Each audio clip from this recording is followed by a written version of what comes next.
Have you ever found yourself unable to stop thinking about someone, no matter how much time has passed?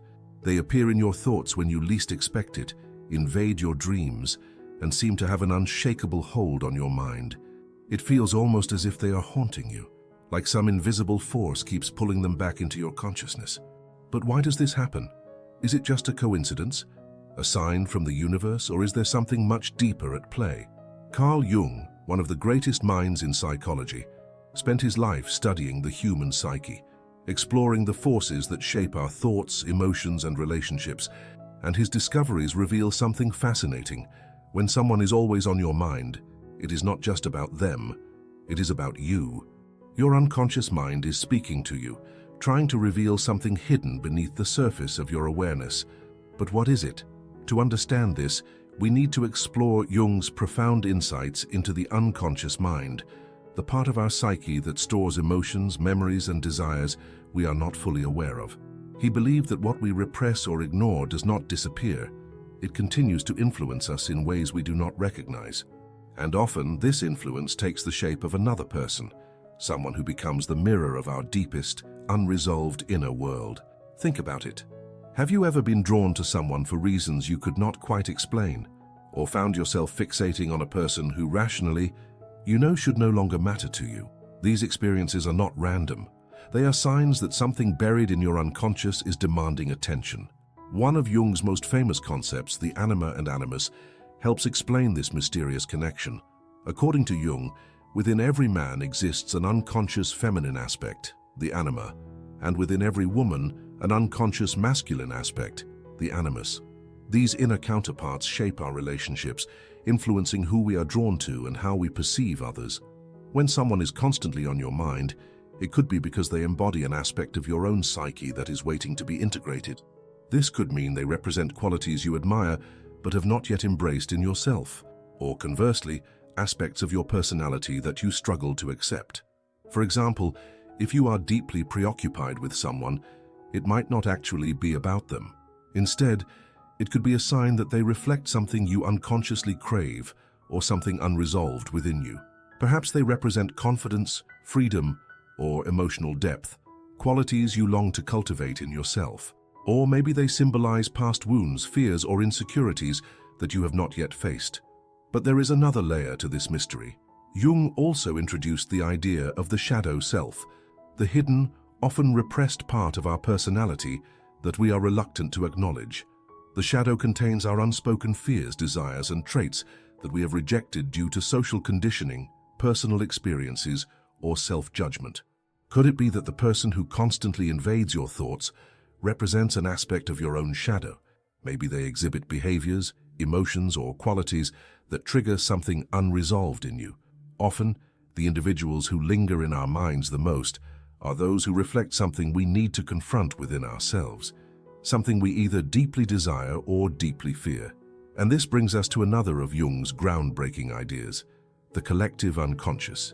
This is the idea that beyond our personal experiences, we all share a universal psychological blueprint, a set of emotions, symbols, and patterns inherited from generations before us. What if the person who occupies your thoughts is not just a personal connection, but a representation of something far greater? What if they symbolize an archetype, an image deeply embedded in your psyche, tied to universal themes of love, longing, or unresolved destiny? These psychological forces shape our attachments in ways we rarely recognize, and yet, understanding them can bring us immense clarity and freedom. So how can we begin to decipher these unconscious messages? How can we reclaim control over our thoughts and break free from emotional attachments that seem to have a life of their own? In the next section, we will dive deeper into the mechanisms of the mind, uncovering why certain connections feel so powerful and why some people remain in our thoughts long after they are gone.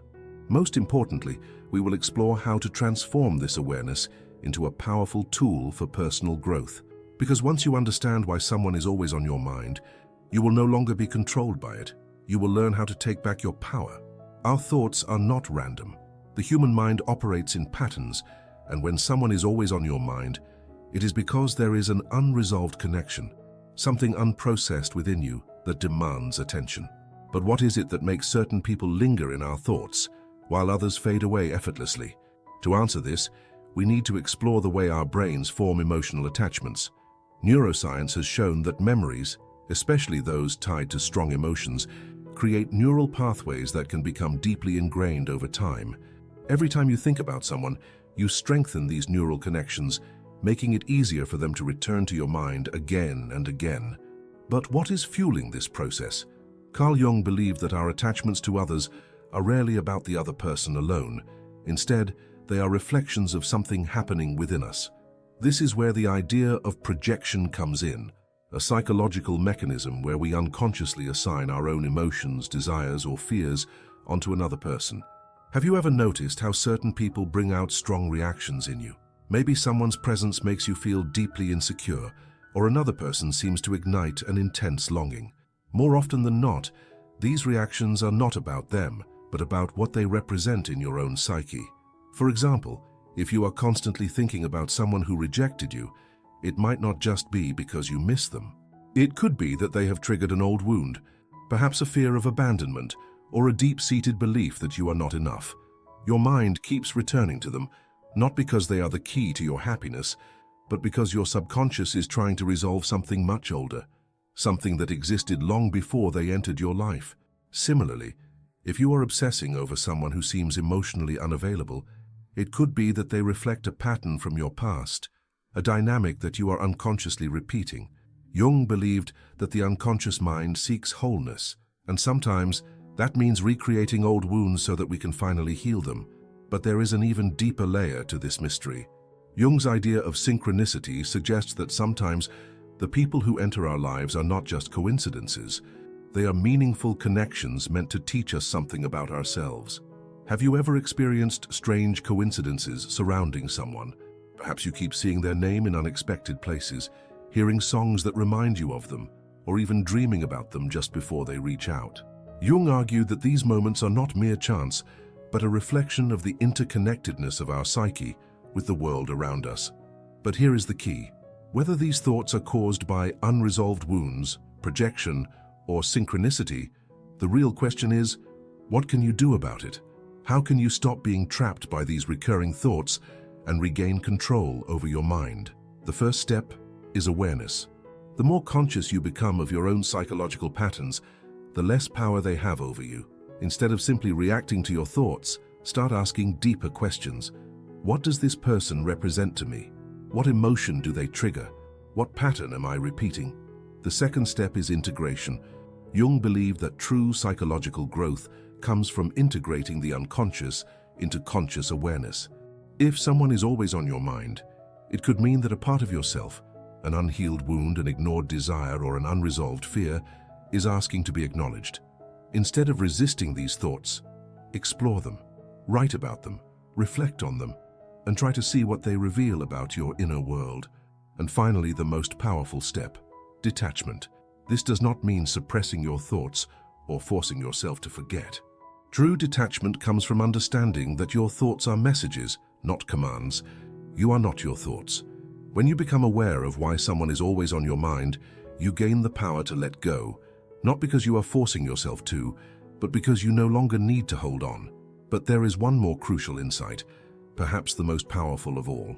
A final revelation that will completely change how you see your thoughts and attachments. And that is what we will explore in the next section. If you have ever struggled to stop thinking about someone, you know how exhausting it can be. It feels as though they have taken up permanent residence in your mind, appearing at random moments, intruding on your peace and triggering emotions you cannot seem to control. But here is the truth. These thoughts are not happening to you. They are happening for you. They are messengers from your unconscious, guiding you towards something deeper within yourself. Carl Jung believed that every thought, every feeling, and every persistent memory has meaning. Nothing in the human psyche is random. When someone is always on your mind, it is not because they hold some magical power over you. It is because your unconscious is using them as a symbol for something unresolved. And once you understand what that is, you can begin to free yourself from their hold. But before we discuss how to break free, we need to understand one more important concept: emotional loops. Your brain is designed to seek closure. When an emotional experience is left unresolved, your mind continues to revisit it, searching for an answer, a resolution, or a sense of completion. This is why people who leave us with unanswered questions, unfinished conversations, or unresolved emotions tend to stay in our thoughts the longest. Think about it. Have you ever noticed that the people who occupy your mind the most are often the ones with whom something feels incomplete? Maybe they left without an explanation, maybe the relationship ended abruptly, or maybe they represent something you never got to experience fully. Your mind keeps circling back to them, not because you need them, but because your unconscious is seeking to resolve what was left open. Jung referred to this as individuation, the process of integrating all parts of ourselves, both the known and the unknown. Until you integrate what this person represents, your mind will continue to bring them back. Not because they are special, but because there is something in you that needs to be acknowledged. So how do you break free from this cycle?